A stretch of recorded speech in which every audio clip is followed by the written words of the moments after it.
Welcome to the Immerse podcast. We are your hosts, Alex O'Keefe and Dan Ramsden. We aim to immerse you in education via our guests, bring communities together, embrace positive change and help create solid habits that yield the path for our health and longevity. Right, here we go. Wow, right Dan, we're live. Again. We're back. Again. Welcome everybody to the Immerse podcast. Good morning. It's a beautiful sunshiny morning here in Halifax, UK. And again, it's me and you that's come back to the podcast because, what did we say, mate? We made a promise Yes. to ourselves and to the people that are taking the time out to listen to it. Mm-hmm. We said we'd do it every fortnight release. Every fortnight. So Without doubt, without fail. We're not going to skip a beat. We're not skipping a beat. We had a guest lined up for today, but unfortunately we rescheduled, and it's a fantastic guest, so stay tuned for that one. Yeah. Anyway, today what we're jumping on, mate, we've picked an interesting topic, and that is we have identified 3 of the main reasons why the culture is shifting in the UK, health culture. It's pretty damn obvious to people that are kind of within this space that something is bubbling right now in terms of people becoming much more health conscious. It's heating up.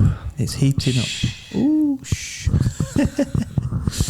And so that's what today's podcast is about, mate. We're going to kind of dissect the 3 main reasons why we see that the health culture is changing in the UK. And it feels good, doesn't it? It feels beautiful.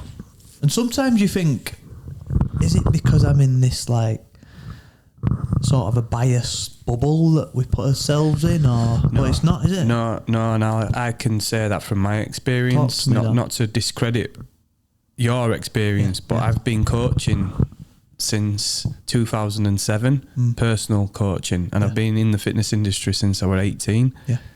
It's different. Okay. Dan's confirmed it, everyone. It's different. Something's happening, guys. In a good way. In a good way. There's definitely a big shift, and it feels really nice. It feels like this moment in time is where I've always wanted to be. I felt like a bit of a lone wolf at times on this health conscious journey. Yeah. And didn't really align with a lot of people a lot of the time, you know. Quick story on that, actually. It's just pulled it out of the locker. I went to Ibiza quite a few years ago as well. Yeah. And I was walking around with a 5 litre jug of water with me, just taking it everywhere, you know, and just sipping away as I do. Yeah. And they're like, Rammer, can't you just leave it alone? Just enjoy yourself. Yeah. I went, I am. What do you need that shit for? And I'll probably wake up feeling a lot better than you in the morning. Yeah. So I'm okay, like, leave me. But that's what I mean. It felt like I were on this lone path. Yeah. Of being more health conscious, and I do sense the shift from all walks of life, and it doesn't matter where somebody's coming from in terms of their background or, you know, what they've been exposed to. I think it's just everyone's getting sucked into this this vibe, and it feels good. We're all for it. I've always been for it. And I think we'll explain our morning very shortly, because it's all just like come together and perfectly explained. I'm a bit overstimulated, if I'm honest. We needed to have a bit of a breather before starting this podcast. Needed to lie down. Quite an overwhelming morning, in a good way. But let's just highlight the three reasons, and then we're gonna delve into each one and dissect it a bit. So the first reason why the health culture is shifting, we believe, is mental health, and that seems to be driving lots of lifestyle changes. More people are talking about mental health openly, you know, which some say is a bad thing, some say is a good thing. the thing is that more people are talking about it, so more work is being done on it. And for me, that's an overall positive. Absolutely. So yeah, I agree. I do feel that in some ways it's softened people a little bit too much. Potentially. You know, there's got to be, you know, there's good and bad, always good and bad. Yeah. In anything. Yeah. And there's levels to everything, isn't there? But I think in some ways it's been a bit of an excuse to chuck that mental health card in there. You know, people it always take the piss, don't they? Yeah. Give him an inch, they'll take a mile type thing. Yeah. But generally speaking, I think the more that we are talking about being our true self. Yeah, that's a recurring ultimately theme. Yeah, exactly. It's and we know we're not just doing things to follow the crowd. We're doing things more on our terms and reflecting more on what we want and how we want to be and the things that we want to do.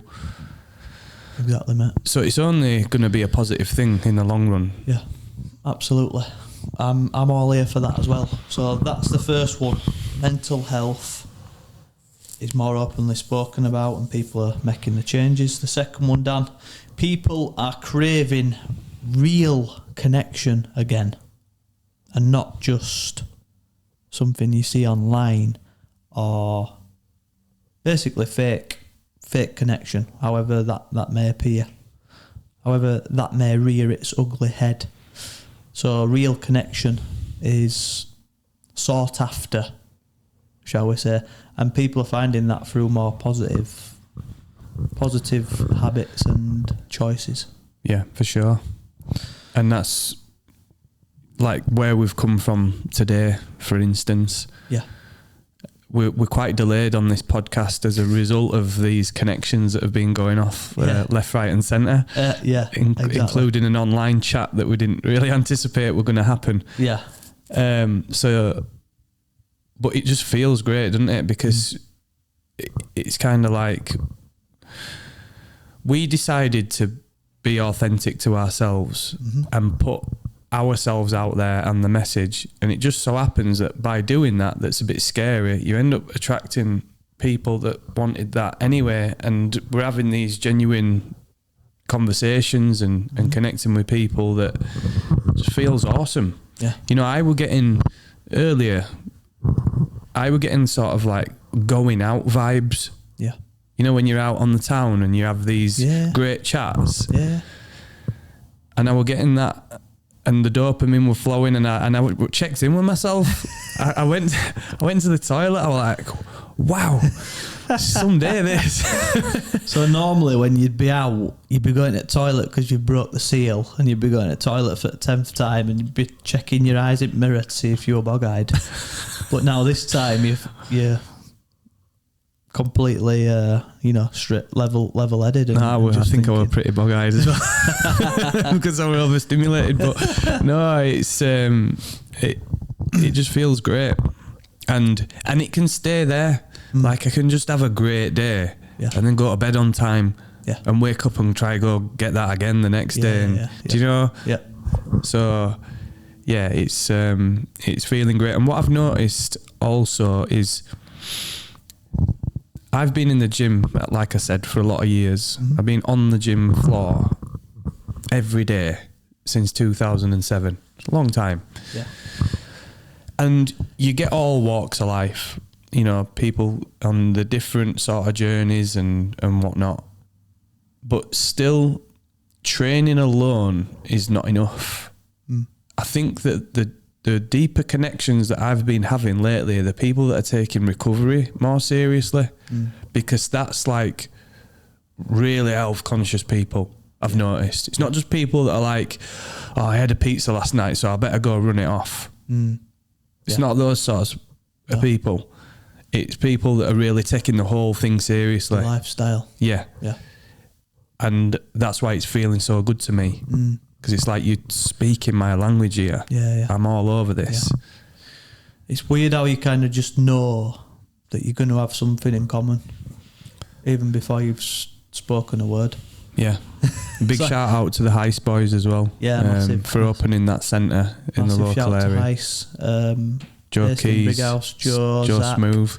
Yeah, Joe, Zach, Connor and Curtis. Go check that out. Sauna, ice baths, great coffee and smooth tunes from Joe Keys. Yeah, and good connections. Exactly. It's a great place to meet like-minded people. That's it. Which is what we're all about. That's the one. The third one, Dan. There is a shift from quick fixes to rituals that last. Now, by that, we mean things like what you've experienced in your industry.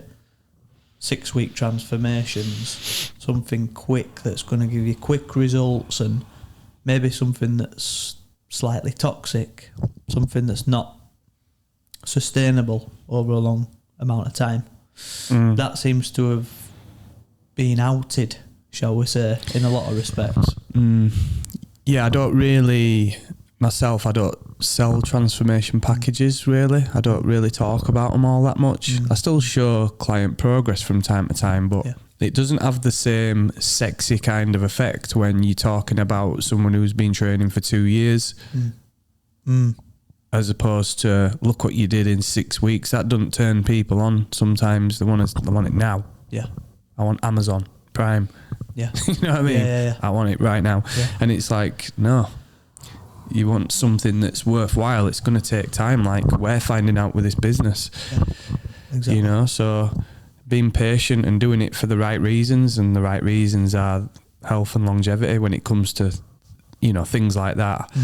What really disappointed me as a coach was when I've done transformation packages with clients and I've got an awesome result, you know, and you look at that before or after and you're like, wow. That's serious. Yeah. And then you'd see that person again in 6 or 12 months' time, and it'd be like, oh wow, we're back to square one here. Like, how can we come sort of like kick on and carry it on? And it was just because they were being stretched too far, you know. Yeah. And in terms of habit stacking, it's too much too soon, so you don't really know what's working long term, and you're also just following the script. So meaning the coach gives you the script and you follow the script, and if you don't follow the script, you don't know what you're following. So it's about building your own autonomy as well and learning how to do it for yourself. So the old saying of teaching someone how to fish rather than giving them the fish. Catching the fish for them. Teach them how to fish. Teach them how to fish. Yeah. Exactly that. Yeah. And then that rate of progress for somebody is very individual, because we've all got different lives, different stresses, you know, different circumstances. So, and that's fine. If you get there in the end, you get there in the end. Yeah. And that's okay. So yeah, that's the thing about the shift that's happening in terms of the lifestyle, and there's more group training facilities than there's ever been. There's more sort of competitions where people are really testing the true grit and you know physical performance, putting that to the test, putting himself out there. It's a bit scary when you first do that, and definitely, but more and more people are doing it. You've only got to look at competitions. I know we talk about this, but High Rocks, look how popular that has become. You can't get a fucking ticket Boom. for love nor money a lot of the time. People are going in at waiting lists and it's coming up, you are 30,000 in the line or whatever. It's like ringing doctors, isn't it? But yeah, that just kind of proves everything what we're saying, really. The fact how these things are becoming so popular and people are craving that type of environment more. Yeah. Let's quickly, right, we've covered the 3 points there. So we've got the mental health. We've got the Connections. people craving the connections, and then people shifting from quick fixes to long-lasting rituals. Let's just talk about this morning. Yeah. Because we've kind of experienced most of that in a window of 3 hours, would you say? Yeah. We started off by choosing to go and spend our morning at Heiss. Yeah. Mm-hmm. So we went and sat in the sauna. It's always a good start to our Wednesday ritual. Amazing. Great start. We get in the sauna. And that actually, sorry to cut you off, but on that, the first thing is doing something uncomfortable as well. Just to reiterate that point. Yeah. I never want to get in that 2 degrees. You wouldn't just jump straight in. Savage. Straight in. Head under, bang. Deal with it. Now, I would normally have joined you on that one. No, but you've been a bit poorly. I've been a bit poorly, which we can talk about, because that's a direct result of getting something slightly wrong on this occasion. Intuitive eating, which we'll come on talk to. About that one now. Oh, hello. We'll set that one up. And the fact that I did a doubles competition with Lee Tuck at the weekend, who was an absolute elite athlete, and yeah, anyway, we'll go on to that one. Dragged you into trench very fast. Yeah. So yeah, going back to that, we started with Heiss. We went in the sauna, in the ice bath. We had great coffee, and that's the first part of it. We chose to start our day with that healthy ritual, knowing that it's going to be tough, but long term it's going to be good for his mental health, it's going to be good for his physical recovery, and potentially we're going to make some more connections in there with people who are like-minded individuals, and that's exactly what happened. Yeah, and it's a good dopamine hit as well. You know, who doesn't want a bit of that? And when you're starting out, you never want to get in that cold. No. You know, when you've just put your shorts on, and my brain always tends to try to distract me from what I need to do. Oh yeah. You know the thing. And you know, there's always an email or a conversation or something else that can sort of pull us focus, or I'd be like, oh, not today. Yeah. I did it last time, not today. It's like I tried to just, well, what did I say last week? Do you remember? What did you say now? Remind me. You started laughing at me. I can't remember what you said now. You got your camera out, you got your phone out, and I was just climbing up the steps to get in, and I just went, fuck off, and got straight in. And you were like talking to me. I went, oh, well, I'm talking to myself, because I'm trying to distract myself from doing this. Yeah. So you never want to do it. No. But then as soon as you handle your breathing, you get used to that uncomfortable feeling, give it 30 seconds and you're in the room again. Yeah. And then it's like bang, awake. Vroom, yeah. Feels good. And then go have a good conversation in the sauna then as well. And usually on that path you'll end up connecting with somebody else who's just had a dunk and feels great and wants to share something with you, and you connect, whether it be you're offering some value to them or you connect in business or whatever it is.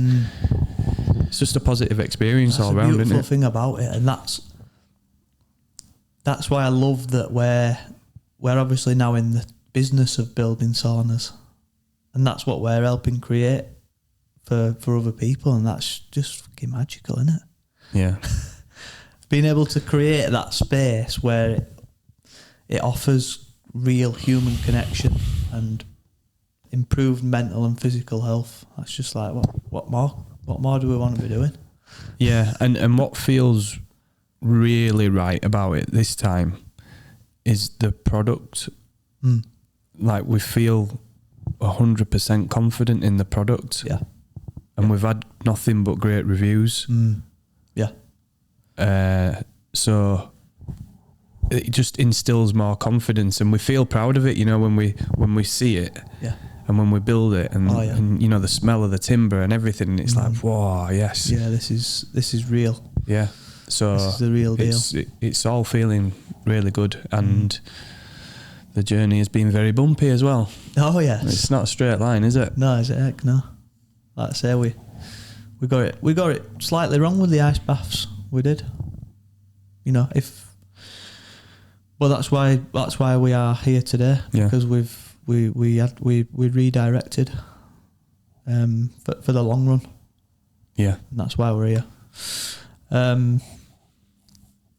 So after that, Dan, so we did ice, did the saunas, ice bath, great coffee with Joe Keys.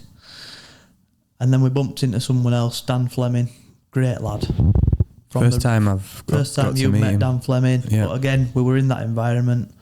We ended up having an awesome conversation with Dan. And just what I love about the conversations is it's nowhere near surface level.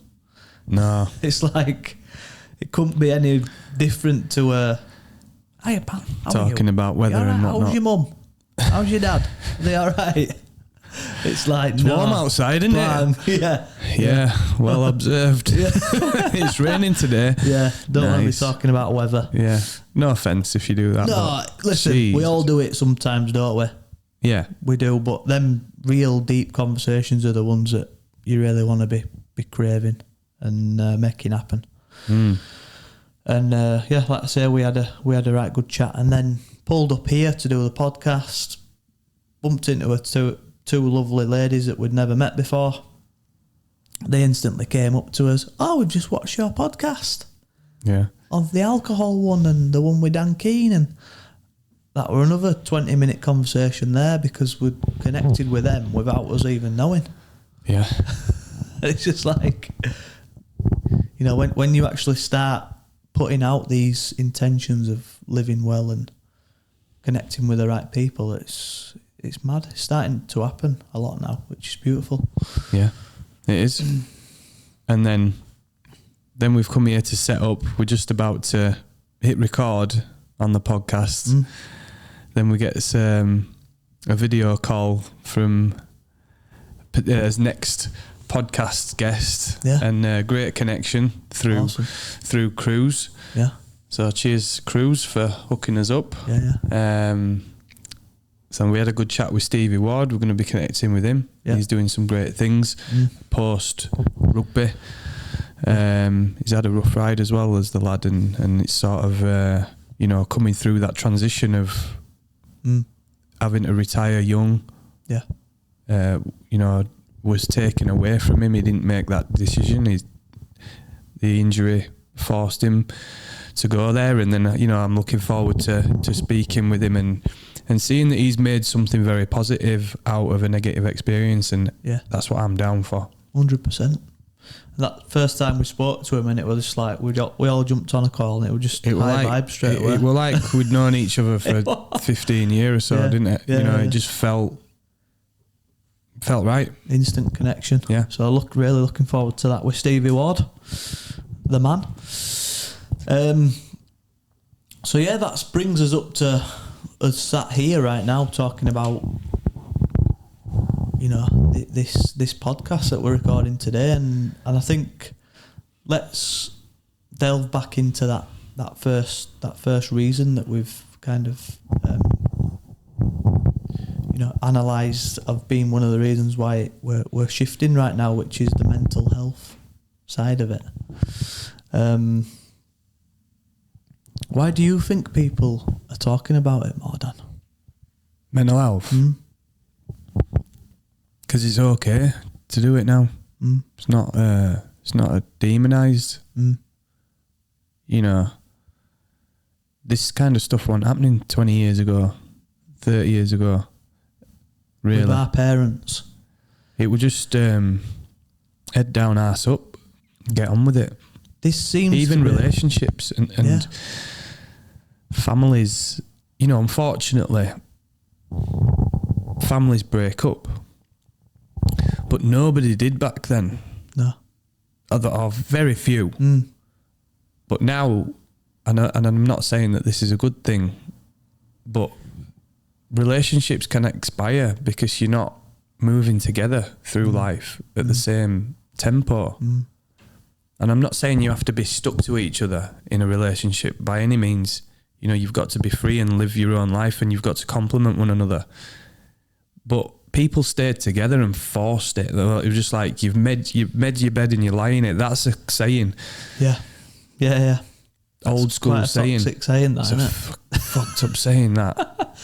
But I In suppose, some respects. yeah. But, you know, we look at us as kind of grandparents and say, oh, they've been together for 80 years, isn't that cute? Well, yeah, if they're happy. And hated each other for 70. If they're happy, then that's absolutely beautiful. That's the kind of the gold standard, really. But likelihood is a lot of them couples just stayed together because there were too much of a stigma of separating and people separation. talking about it. Yeah. The shame and all the rest of it. So I think that's been one thing in the household. It's changed. Yeah. What I'm noticing now is that I train a lot of, up and coming young athletes that have got a goal to go to, the next level in sport. Yeah. And I love that, by the way. I get so much joy out of doing that. I can see you're in your full state of flow with that. Oh yeah.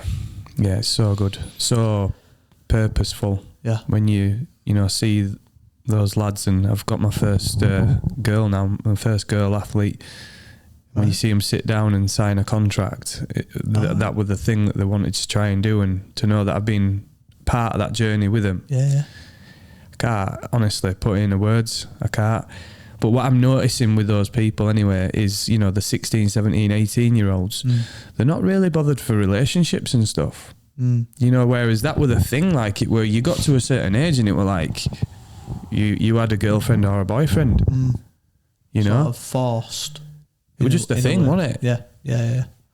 But what I'm noticing is that the younger people now, they're working on themselves a lot more. They might go on a date or two, or they might, be messaging somebody, but it's not like stuck like glue to each other. Yeah. Because ultimately, you don't know yourself. You still try to figure yourself out, what you like, what you don't like. So these early relationships, I've noticed, are not being forced, which is different. And again, that comes down to the mental health shift. Yeah.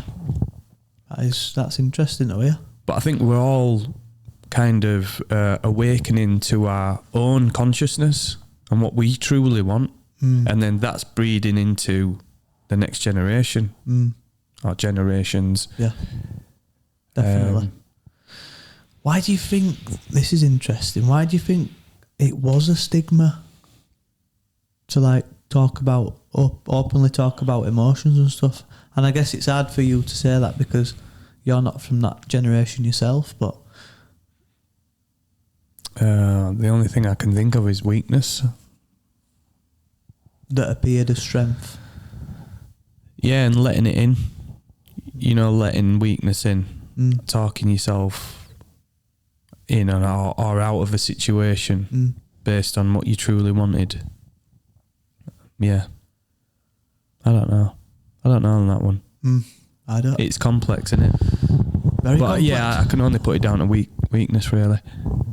Weakness, and I suppose something to do with like the amount of information that's readily available nowadays has surely got something to play, in terms of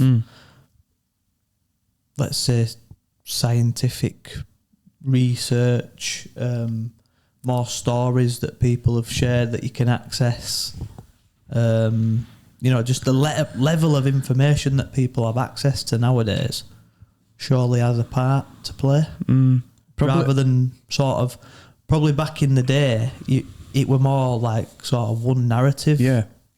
Five channels on the TV. Yeah. Well, that's another one. Yeah. Who watches TV? Exactly. I don't. No, I don't. Very, very rarely.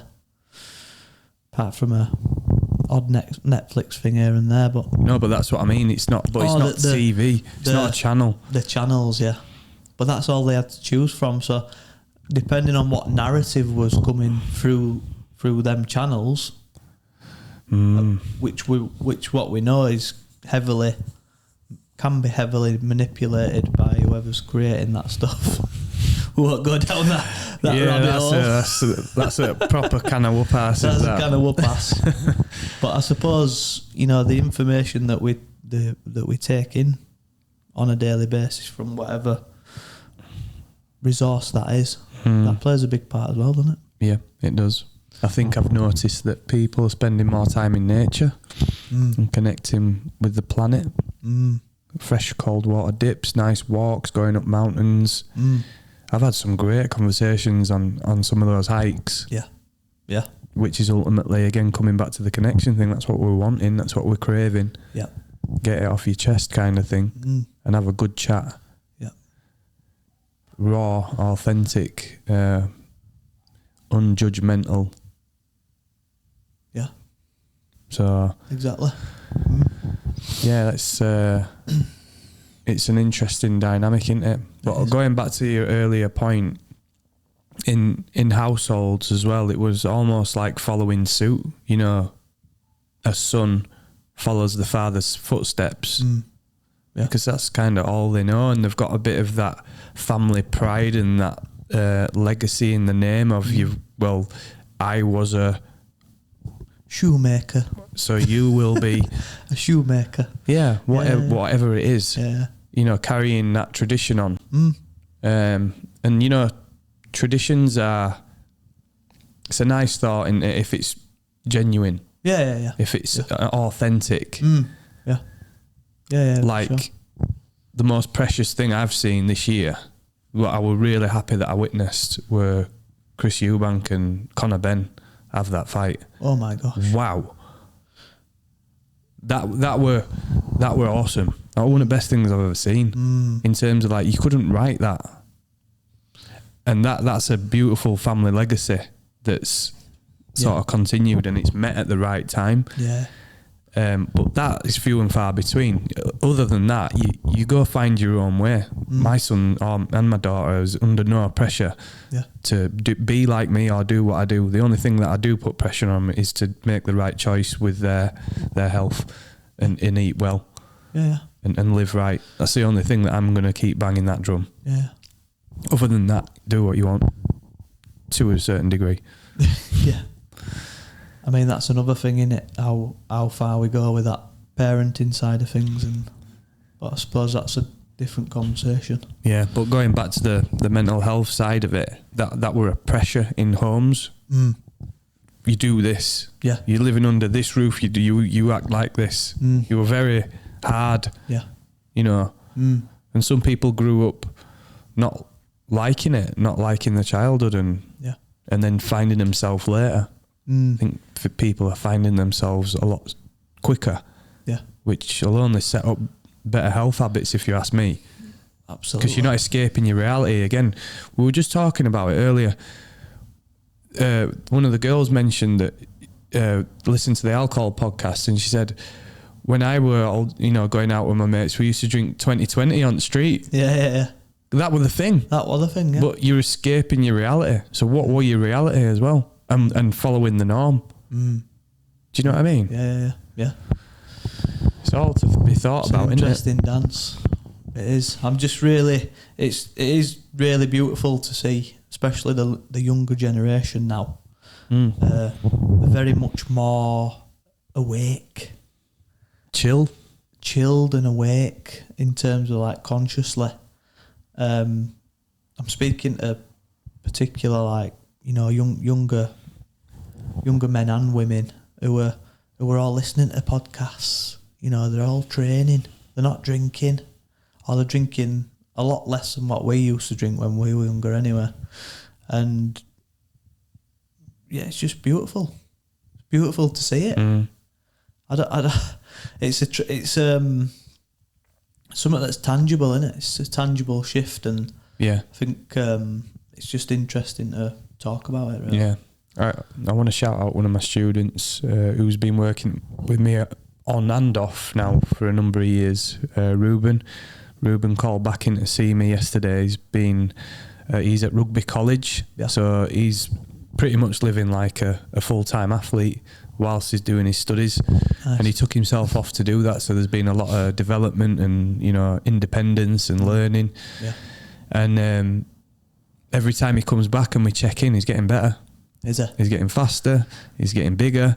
He's getting, you know what I mean? His body composition's not changing other than the fact that but he's zoned in. Love that. I've seen some clips of him play as well. And he holds me to account as well. As like, what you doing? Does he? Yeah, what you doing next? Yeah. How's business going? Have you got any future plans? You know what I mean? He's like, he's forward thinking. 16. Amazing. What 16-year-old were like that? Brilliant. When we were growing up? Not many. No. Not many, mate, but it seems like there's more like how Ruben's thinking nowadays, which is amazing to see this next generation. So like coming back now to we've covered the mental health side of it there. Moving on to the connection side. Why do you think that we are craving connection more now? That's what we're here to do, isn't it? Yeah. But what's stopping us connect? And why is it more of an asset now to have real human connection? I think that's just what humans crave, just as much as food and oxygen. Do you know what I mean? Yeah. I think being comfortable with yourself and enjoying your own peace is important as well. You know, if you can just be in your own head and be happy in there, that's great. But after a certain while, you gotta get around some people. I certainly do. You know, and I'm not judging anybody that chooses to live in a more solitude life. You know, if they're happy in their own little world, doing their thing. But for me, and how I operate, I need people, and I've always been around people with rugby. You know, from being 9, I've grown up in that, you know, community, which it is a great community. Is the rugby community. The connections and they are real. They are real connections. It's very, very family-like. You know, it's not just there for the game. People are there for after the game. People socialise a lot more. But that's where the drinking came into it as well, which is quite heavy. But that's sort of changing a bit more now for the better. But you know, they are, when you share those hard times together and you come through them, I don't think there's any sort of better connection that you can have. And I crave that still, because I'm so used to having it. And then if I don't have it, like I went years without having it. You know, I spent my Saturday afternoons walking around IKEA. Sent me insane. Sent me insane. I needed a bit more of that. It is when you're so used to that on a particular day every week, and then you don't have it anymore. It's you feel it, don't you? You do feel it massively. I felt it huge. It's a big void, isn't it? But then it's like any habit that you have, you're always going to struggle if you don't replace it with something. Replacing it with something that's a healthy, sustainable option is the best way. You know. Also, getting back to the connection thing, and one of the reasons why I've built my community, my training community, is that it's not just the coach that's keeping somebody accountable, it's the team, it's everyone, and calling each other out in a nice way. But that healthy challenge, banter that happens, and also that belief that somebody else has just done it. Oh, I can't box jump. I've got a fear of jumping, and somebody else just goes bang straight on it. It's like, well, you're a mum of 2 and a similar age to me, and well, I'll try, and then they do it. And it's things like that. It's not just coming from me, who's trained since I was a kid, and it's like, well, it comes easy to you. You do know how to do this stuff. But when somebody like-minded and somebody who's kind of similar does it, that's the beauty of the community as well. Yeah, definitely. lighting each other up. And then the connection comes Yeah. from that. High fives. Yes, you did it. Awesome. It's a tribal thing, isn't it? Being in a community of people. Yeah. And having connection. It's what we're designed. We're designed to be in tribes. Yeah. Whatever that might be.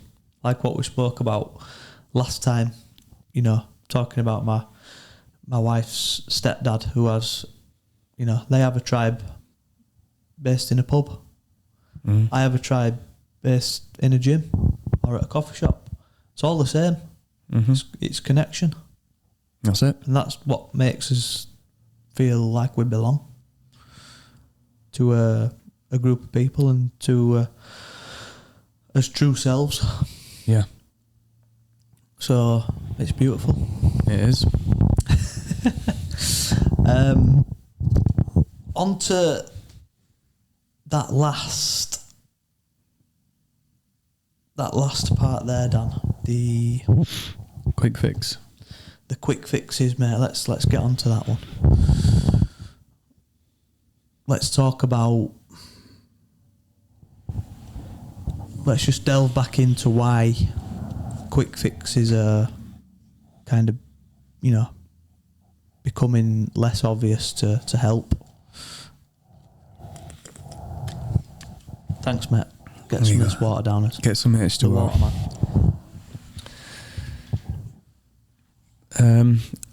I'm going to be a devil's advocate like I always am. Yeah. I think quick fixes can help as well, because let's just say you want to do a cold turkey approach on something. Yeah. Let's just say that every night when you get home from work, you have half a bottle of wine and half a pack of biscuits. Standard behaviour. Yeah. Because it's what you've got comfortable with, it's your ritual, it's something that you do daily, and it's something that you enjoy with your partner because you're both in on it together. So then it's like, so in an instance like that, I'd suggest a cold turkey, bang. We don't do that now for X amount of time and put a deadline on it of to abstain. Right. Why would you do that? Why? Yeah. Because it's instilling that you don't need it over time. Yeah. And that your brain's just playing tricks on you. And it's like, it's wine time. And it's like, no, it's not. It's whatever else time you want it to be. Fill the void with something else. Yeah. So you'd recommend like filling that void with just saying a healthier alternative? Well, life's a wonderful thing. We can do a lot with it. You know, do whatever you want. Do what you want. But it always helps if you do something that's progressive, I think. Most of the time. Yeah. Not all the time. I like a lazy day a week. One lazy day. Where Sunday.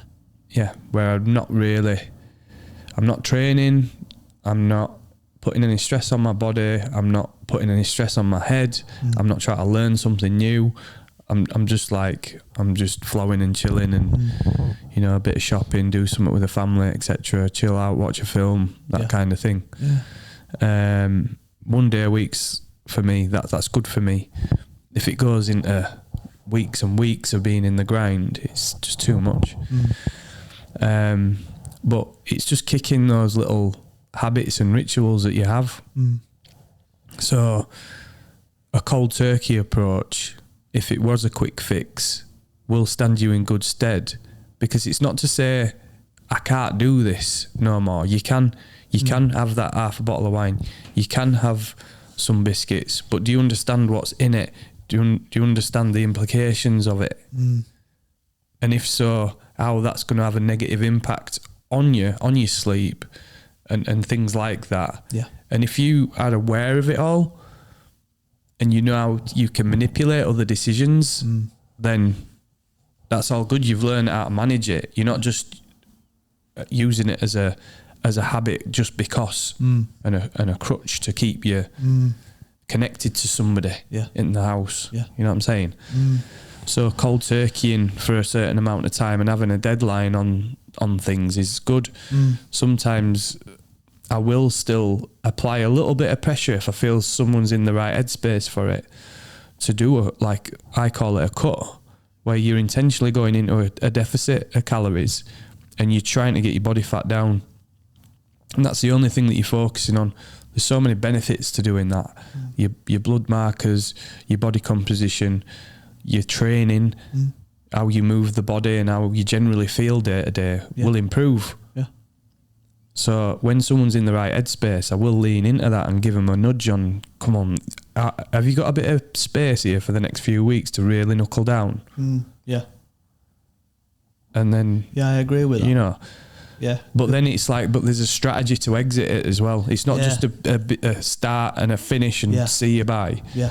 It's with a longer term view. Yeah, you've got to attack it in waves, and this is what I'm doing at the moment. And this comes down to the intuitive eating thing that we were going to talk about. Yeah.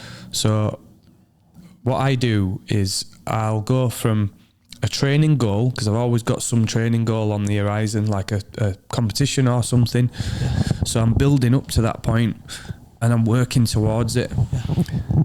So then in that process, I will be in a calorie surplus. I'll be increasing my calories. I'll be trying to increase my load. Everything about what I'm doing in the gym will be progressive. And then I'll tailor it off a little bit, but my calories will stay high. Yeah.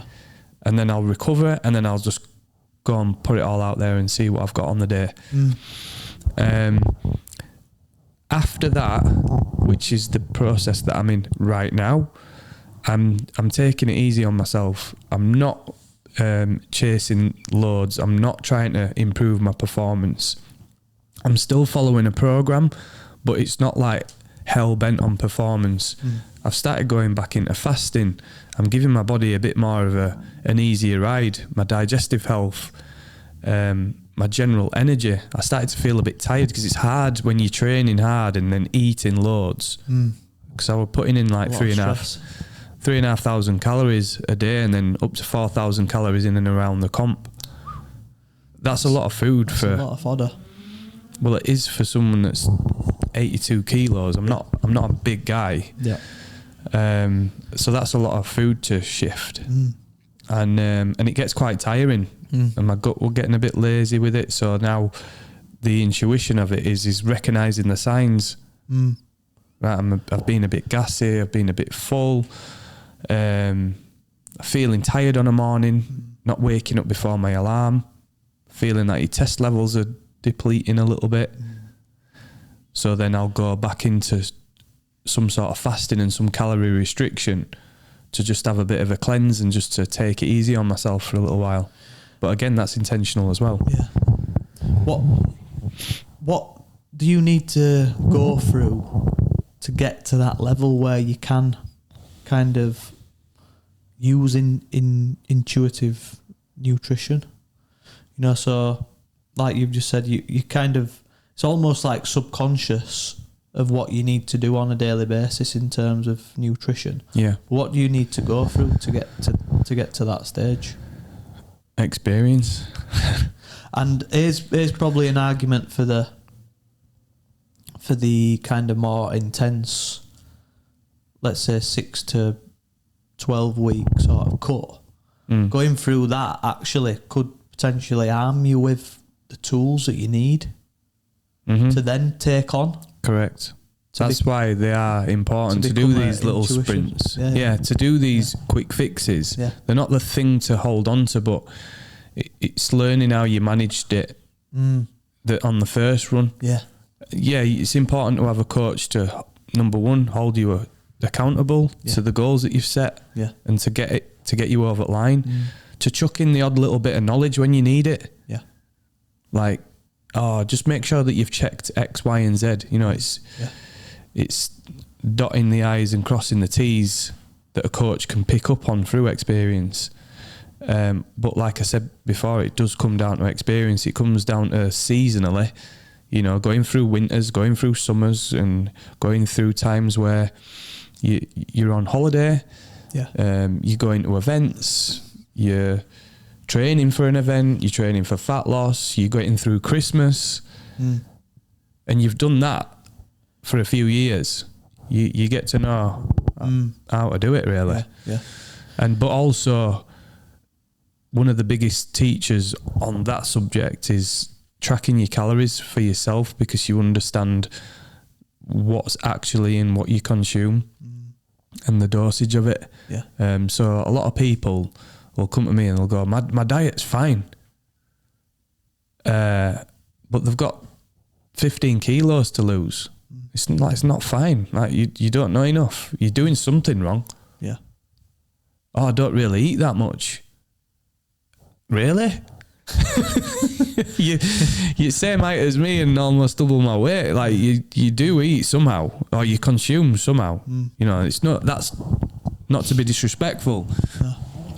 But that's the thing that you need to know. You need to know what you're actually consuming and tracking your own calories and monitoring the dosage, weighing your food out a few times. I'm not saying to do that pedantically. I'm do it out of it's an education. Yeah, that's the thing. That's exactly the thing. Because I think people will look at that, oh, you're weighing your food out, what are you talking about?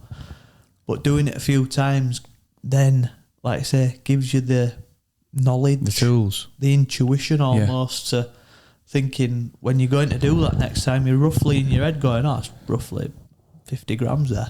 Exactly and that. Then you know what calories macros you're taking in. Yeah. Or when you're picking up food from the buffet, you can look around and in some cases you'd be like, there's actually not that many things here that's beneficial right now, so I'll just have a little bit of that and I'll eat later.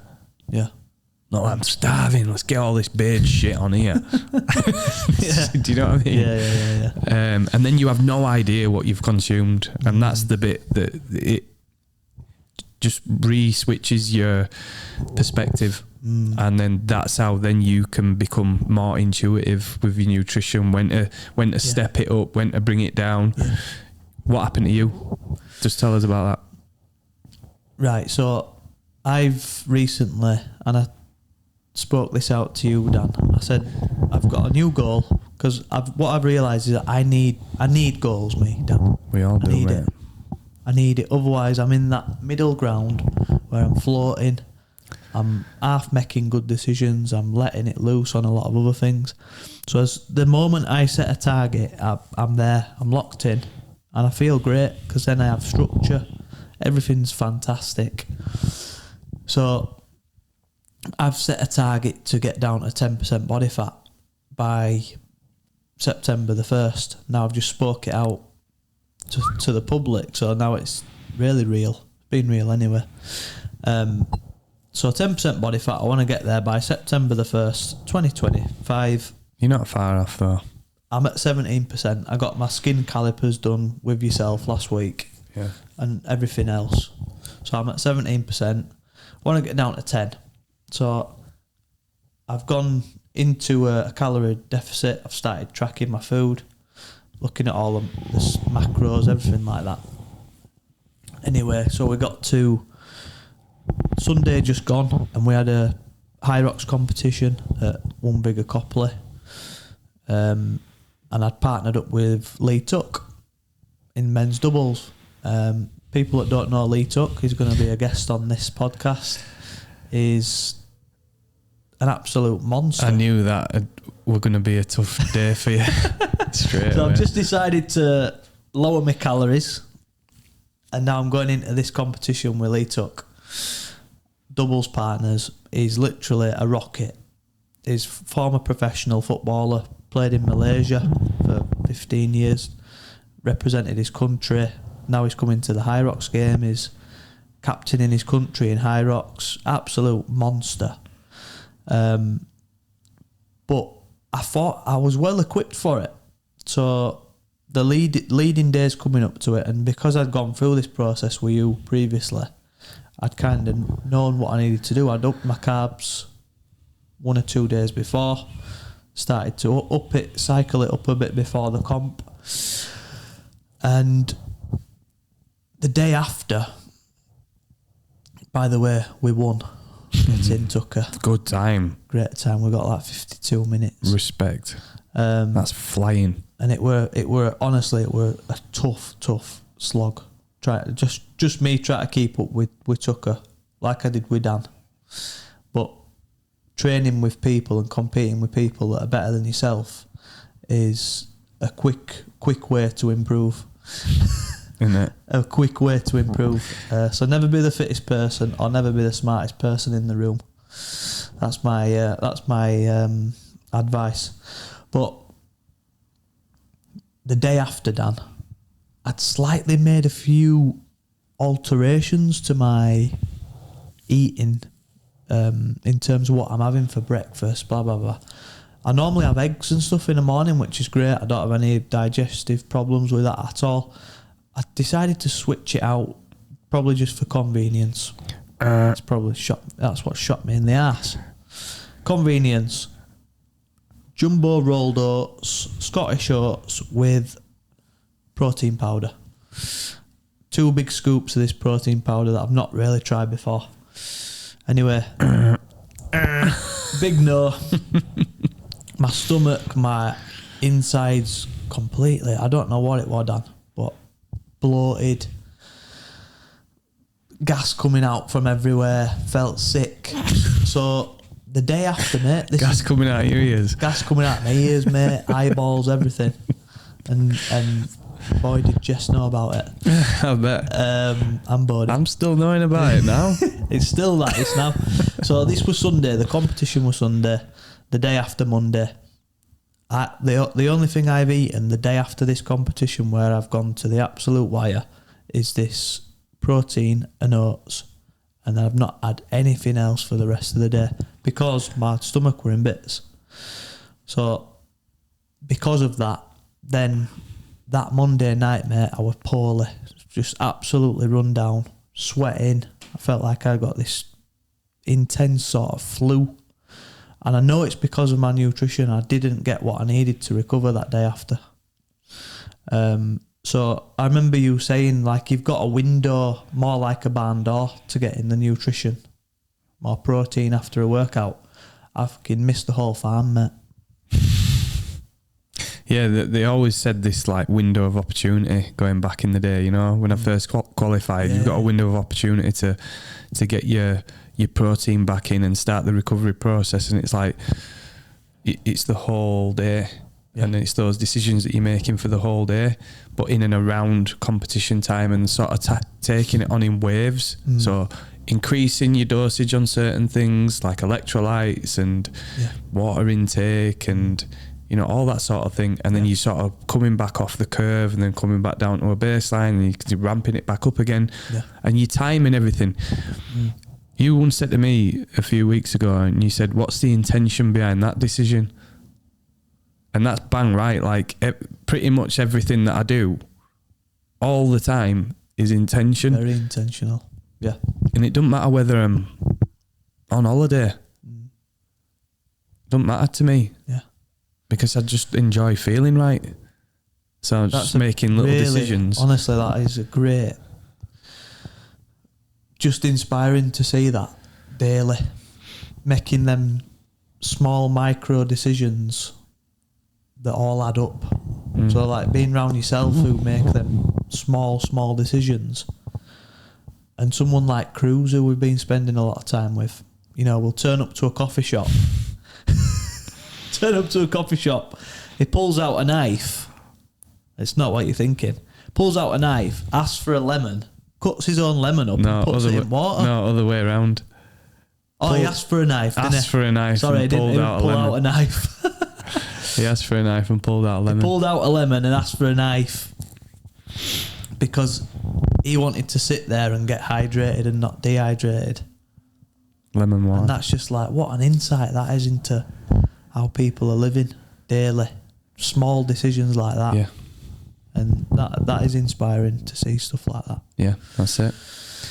And then over time, when you know how you feel and what's worked and what, as soon as you step away from it, as soon as you go back to some sort of behaviours that you were doing previously before this quick fix, you realise how much it's just knocked you out of line. Yeah. You know, if you have a certain type of food at a certain time of day, or you have one more cup of coffee than you should have had and it really impacts your sleep, or you go and have a night out and then you realise how long it's taking you before you're getting in your groove with your training again and how you're generally feeling, your cognitive function and everything. It's like, wow. But you need to go through that process to know that what's right. Yeah. You need to know what feels right. What feels right. What feels optimal. Yeah. Is probably the word.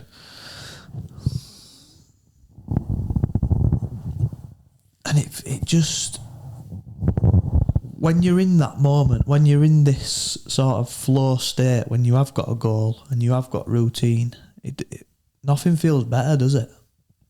And then it's like, how do you slip back into that other side? That's the thing, like. It's when you don't have a goal. Is that I think literally so. what you put it down I to? honestly think so, yeah. Yeah, I think I can relate to that.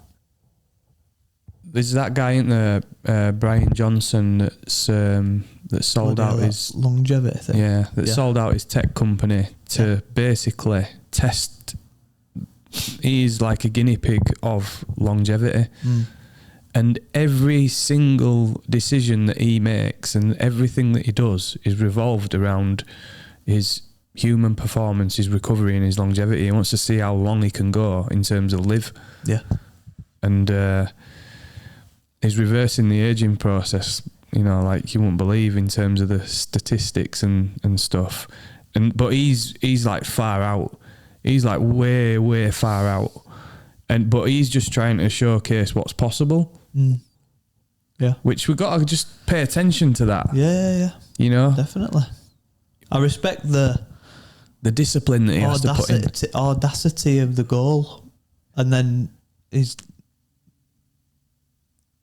daily actions now towards that goal. Yeah, but like his whole purpose in life is that. Yeah. Now, some people think it's insane, and to a certain degree, I think you'd struggle on the connection side of it because you're so far out. I don't think anybody else can keep up with that. Do you know what I mean? So in terms of connecting with other people that are completely like-minded and completely as structured as that will be very difficult. And I think that's where I'd struggle because I just feel like I'm on my own. Yeah. But fair play to the guy. If he's happy doing what he's doing, then respect to him. But, you know, we have to pay attention to that. But again, going back to it, it's the goal. Yeah. That's his goal. Yeah. So what's yours is the question. And if it's small and you can get there in a breath, well done. You know, some people go, I just want to feel better. All right, cut some shit out of your diet, increase your water, get some good sleep, start training 3 times a week. Do you feel better? Yeah, you're right. You just achieved your goal in 2 weeks. Now what? If you don't have another goal after that, you will revert back to your old behaviours that put you in this funky state that you've just described. Your goal's got to be a bit further on, like Dan said the other week. Yeah. It's got to be far out. Well, he's another example of what you've just said, intention. Yeah. Like that man is, everything he does, every training session, everything he's eating, everything he's doing is full of intention. But it is a really nice way to live. Yeah. Whatever you're doing, if that's in fitness, if it's in business, if it's with relationships at work, you can relate to anything. Yeah. Well, I've just done a consultation with one of my clients this morning, and she's absolutely smashing it now. And it's not been a straightforward path for her. There's been a lot of stress involved and a lot of, you know, personal stuff that the fog needed to clear before she could really move down this path a bit faster. But everything's got better. Her work's got better. Her energy's got better. She's more confident. She's displaying that when she's at work. Yeah. Decision making's better, sharper, waking up clearer-minded. So it doesn't matter what it is that you're doing, whether you're a musician, a business owner, a trainer, whatever it is, it works out better if you're healthier anyway. You'll be better at what you do.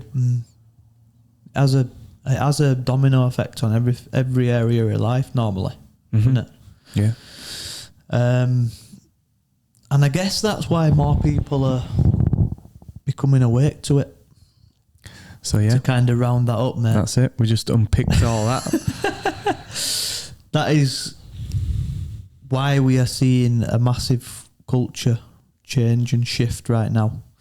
You know, there's three of the reasons why we think.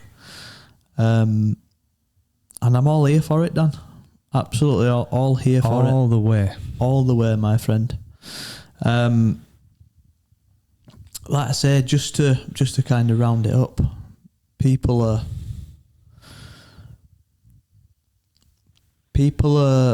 becoming more health conscious. I've lost where I'm going with that one.